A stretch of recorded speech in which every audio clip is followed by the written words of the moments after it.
Good morning. Hello friends, welcome to Panjarasam with another video. ഇന്നിപ്പോൾ നമുക്കൊരു അൽഫോൻസോ മാങ്ങ കിട്ടി. അപ്പോൾ വളരെ പെട്ടെന്ന് ഉണ്ടാക്കാവുന്ന വളരെ ടേസ്റ്റി ആയിട്ടുള്ള ഒരു മാങ്ങ അച്ചാർ എങ്ങനെ ഉണ്ടാക്കാമെന്ന് നമുക്ക് നോക്കാം. അപ്പോൾ മാങ്ങ നല്ലപോലെ കഴുകിയെടുത്തിട്ട് ഒരു ഡ്രൈ ആയിട്ടുള്ള ടിഷ്യൂ കൊണ്ട് നന്നായി തുടച്ച് ഡ്രൈ ആക്കി എടുക്കുക.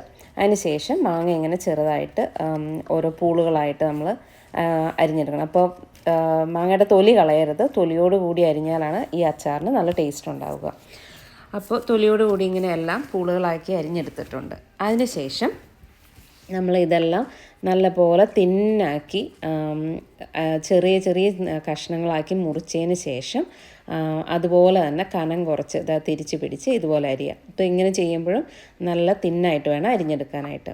ഇച്ചിരിയോടെ കട്ടി കൂടിയാൽ കുഴപ്പമില്ല, പക്ഷേ അത് നമ്മൾ പച്ചയ്ക്കാണ് ഇതെല്ലാം ചെയ്യുന്നത്. മറ്റേ സാധാരണ അച്ചാറുണ്ടാക്കുന്ന പോലെ ചൂടാക്കി എണ്ണ ഒഴിച്ചൊന്നും ചെയ്യുന്നില്ല. അതുകൊണ്ട് ഇങ്ങനെ നല്ലപോലെ തിന്നായിട്ട് ചെയ്യുമ്പോഴാണ് നമുക്ക് നമ്മുടെ മസാലകളെല്ലാം പിടിച്ച് അതിന് നല്ല ടേസ്റ്റ് വരുന്നത്. ഇതുപോലെ ഇരിക്കും നമ്മളെല്ലാം കൂടെ അരിഞ്ഞെടുത്ത് കഴിയുമ്പോൾ. ഇനി നമ്മൾ ഈ മാങ്ങയിലേക്ക് ആദ്യം ആഡ് ചെയ്യാൻ പോകുന്നത് ഒരു ടീസ്പൂൺ ഉപ്പാണ്. ഇപ്പം മാങ്ങയുടെ അളവും പുളിയെല്ലാം അനുസരിച്ച് ഉപ്പ് അഡ്ജസ്റ്റ് ചെയ്ത് ആഡ് ചെയ്യുക. എന്നിട്ട് നന്നായിട്ടൊന്ന് ഇളക്കി യോജിപ്പിച്ച് വയ്ക്കുക.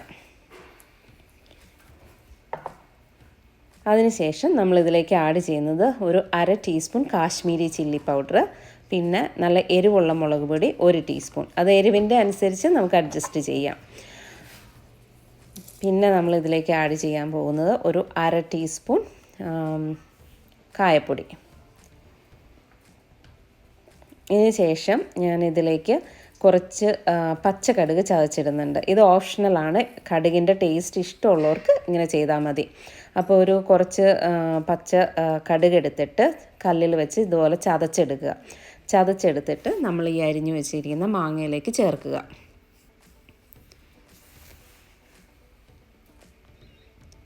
ഇതെല്ലാം ചേർത്തിട്ട് പിന്നെ നമ്മൾ ഒരു തണ്ട് കറിവേപ്പില ആഡ് ചെയ്യുന്നുണ്ട്. കറിവേപ്പിലയും ഇതുപോലെ ഓപ്ഷണലാണ്, ഇട്ടില്ല എങ്കിലും കുഴപ്പമില്ല. കറിവേപ്പില ചേർക്കുന്നുണ്ടെങ്കിൽ ചെറുതായിട്ട് അരിഞ്ഞിടുക. അതിനുശേഷം നമ്മൾ 2 ടീസ്പൂൺ വെളിച്ചെണ്ണ, നല്ല വെളിച്ചെണ്ണ അതിലേക്ക് ചേർക്കും. 2 ടീസ്പൂൺ 2-3 ടീസ്പൂൺ ഒഴിച്ചാലും കുഴപ്പമില്ല. എന്നിട്ട് ഇതെല്ലാം കൂടെ നമ്മൾ നല്ല ഡ്രൈ ആയിട്ടുള്ള കൈ കൊണ്ട് കൂട്ടി തിരുമ്മി യോജിപ്പിച്ചെടുക്കണം. ഇപ്പോൾ ഇതെല്ലാം തിരുമ്മുമ്പോൾ ആ പച്ച വെളിച്ചെണ്ണയുടെ മണം വരുമ്പോഴേ തന്നെ നമുക്കിത് മൊത്തം തിന്നാനുള്ള അത്ര നല്ല സ്മെല്ലാണ് ഇപ്പോൾ വരുന്നത്. നല്ലപോലെ എല്ലാം കൂടെ കൂട്ടി തിരുമ്മി യോജിപ്പിച്ചെടുക്കുക.